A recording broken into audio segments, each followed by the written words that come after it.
Good morning everyone. आज आपका subject है MMI, metrology and measuring instruments. और आज जो हम आपके लिए टॉपिक पढ़ाएंगे वो टॉपिक है आपका डायल गेज कंपैरेटर।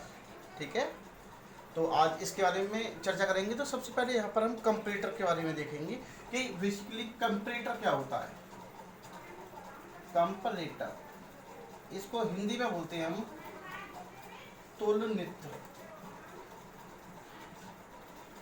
तुलनित्र क्या होता है, ठीक है, तो हम इसके बारे में बता दें। तुलनित्र क्या होता है कि किसी भी विमा को जब हम मापते हैं तो जब हम ऐसी युक्ति से मापते हैं कि एक हमारी युक्ति है पहले से, मान लो उसमें सेट है और उससे हम किसी भी वस्तु को माप रहे हैं तो उसकी वस्तु को उससे तुलना करके, जैसे मान के चलो ये हमारा पेन है, पेन हमारा 5 सेंटीमीटर का लंबाई का है, हमने कोई और प्रोडक्ट बनाया, ये मान के चलिए फ़ोन की लेंथ हमको नापनी है, ये भी हमने 5 सेंटीमीटर बनाया, तो हम क्या करेंगे, इन दोनों की तुलना कर देंगे।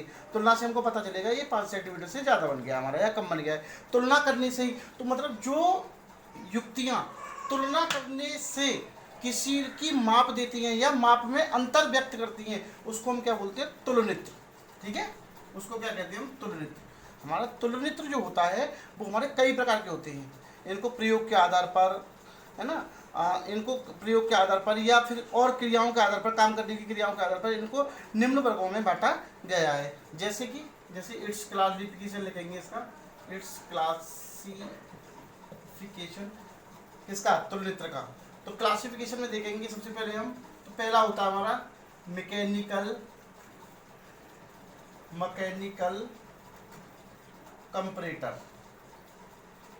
ठीक है, सबसे पहले mechanical comparator. Number 2 optical comparator. Number 3 fluid displacement comparator. ठीक है, चौथा है आपका इलेक्ट्रिकल एंड इलेक्ट्रॉनिक कंपैरेटर। और आपका पांचवा है आपका न्यूमेटिक कंपैरेटर। इस तरह से 5 प्रकार के होते हैं। तो मैकेनिकल कंपैरेटर में हम मैकेनिकल की युक्तियां, मैकेनिकल के सिद्धांत, मतलब यांत्रिक सिद्धांतों का प्रयोग करके, जो हम युक्तियों का प्रयोग करके हम किसी भी कंपैरेटर को से क्रिया करा रहे हैं तो वो हमारे मैकेनिकल कंपैरेटर कहलाएंगे। तो ये जो डायल गेज है जिसके बारे में हम आज चर्चा कर रहे हैं, ये मैकेनिकल कंपैरेटर में आता है। ठीक है, डायल गेज का हमारा ये फिगर है। ठीक है, डायल गेज हम हेडिंग डाल देते हैं आज का, डायल गेज हमको ये पढ़ना है, डायल गेज। ये एग्जाम में भी बहुत ज़्यादा इंपॉर्टेंट है, ये एग्जाम में कई बार आ चुका है और ये अब भी मोस्ट इंपॉर्टेंट है, इसके आने के पूरे चांसेस हैं। तो इसके बारे में हम थोड़ा सा समझते हैं। ठीक है, देखिएगा कि जो ये मैकेनिकल कंपैरेटर है, ये डायल गेज क्या है कि देखो ये इसका प्लंजर है, किसी की माप को मापने के लिए ये प्लंजर हमारा डिस्प्लेस होता है, ऊपर नीचे होता है, या उसकी माप को हम पहले 0 पे सेट कर लेते हैं, फिर हम जैसे ही डिस्प्लेस करेंगे तो ये हमारा जो पॉइंटर है, जो सूचक दिखा रखा है, ये इसमें सर्किल में घूमेगा।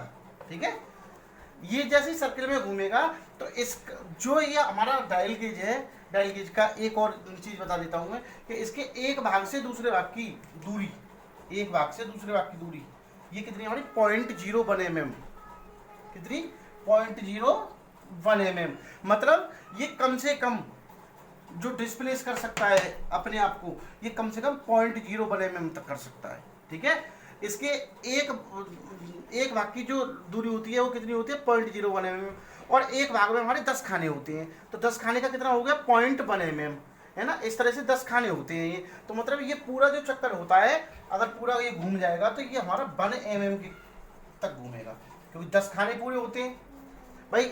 एक खाने से, एक बड़ा वाला जो खाना है, एक बड़े वाले खाने की जो दूरी है वो 0.1 mm है, क्योंकि 10 खाने हैं भाई, 10 खाने कितने mm के, 0.1 mm, 0.01 mm के 10 खाने हैं, तो ये 0.1 mm हो गया। मतलब एक बड़े खाने की दूसरे की दूरी है, इसमें 10 खाने आते हैं, तो ये 0.1 mm की दूरी होगी इसमें। अब जो 0.1 mm है, ये ऐसे करके 10 खाने हैं, बड़ी 10 कर देंगे तो ये 1 mm, मतलब अपने एक चक्कर में ये कितना मापता है, 1 mm मापता है, अपने एक चक्कर में कितना मापता है 1 mm। अब मान के चलिए कि हमारे लिए 2 mm मापना है इससे, या 10 mm तक वैसे माप सकता है ये कम से कम।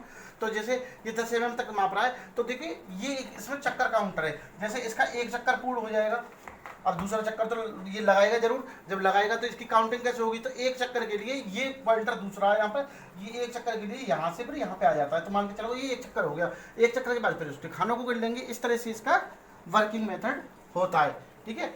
इस तरह से ये काम करता है हमारा डायल गेज, ठीक है, डायल गेज की ये पहचान है, ठीक है। अब इसमें क्या है कि सबसे पहले हम इसमें क्या करते हैं, डायल गेज में भी इसमें स्केल तो होते ही है, स्केल का मैंने भाग बताई दी, इसमें स्क्रू होता है ये, है ना, टाइट स्क्रू। इससे हम क्या करते हैं, जीरो पे सबसे पहले इसको डायल गेज को फिक्स कर लेते हैं, उसके बाद ही इसको मूवमेंट कराते हैं। जब जीरो पे फिक्स नहीं करेंगे तो वो माप सही नहीं आ पाएगी। जीरो पे हम सबसे पहले फिक्स करेंगे इसको, जीरो पे फिक्स करने के बाद जब इसको हम डिस्प्लेस करेंगे, मान के चलो हमको ये दूरी तय करनी है कि इसकी इतने बीच की दूरी क्या है, तो डायल गेज को सबसे पहले हम इसको प्लंजर को यहाँ पे लेके आएंगे, इस प्लंजर को यहाँ पे लेके शून्य कर लेंगे, और प्लंजर को उठा के हम कहाँ पे कर रहे हैं, यहाँ पे। तो जब यहाँ पे इसको इस तरह से डिस्प्लेस करेंगे या इसकी गहराई को मापेंगे, तो ये क्या करेगा, ये यहाँ पर शून्य पे हमने रोक दिया था, तो ये अपना घूमता हुआ आएगा और जो भी माप होगी उस माप को बता देगा। अब मान के चलो 1 mm से ज़्यादा माप आ रही है, तो ये एक चक्कर में 1 mm आ जाएगा, जितना घूम रहा है वो बता देगा। इस तरह से ये डायल गेज का ये एक मैंने आपके लिए वीडियो दिखाई है, वीडियो के जरिए इसकी कार्यप्रणाली को समझाया है। बाकी आपके लिए जो है मैं आपके लिए नोट्स भी दूंगा। डायल गेज एक बहुत इंपॉर्टेंट टॉपिक है, नोट्स के जरिए और आपको ये समझ में आ जाएगा, ठीक है। तो आज के लिए इतना ही, थैंक यू, धन्यवाद।